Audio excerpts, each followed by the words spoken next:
கரத்தை தாருங்கப்பா. நீர் மாத்திரம் போதும் இருக்கு. நீர் மாத்திரம் போதும்.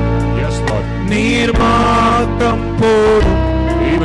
நீர் மாத்திரம் போதும் எனக்கு.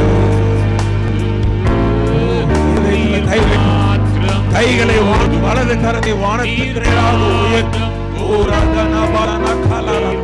நீர் மாத்திரம் போதும் எனக்கு. நீர் மாத்திரம் போதும். நீர் மாத்திரம் நன்றி போதும். பொழிந்தருளுவீர் ஆவியானவரே.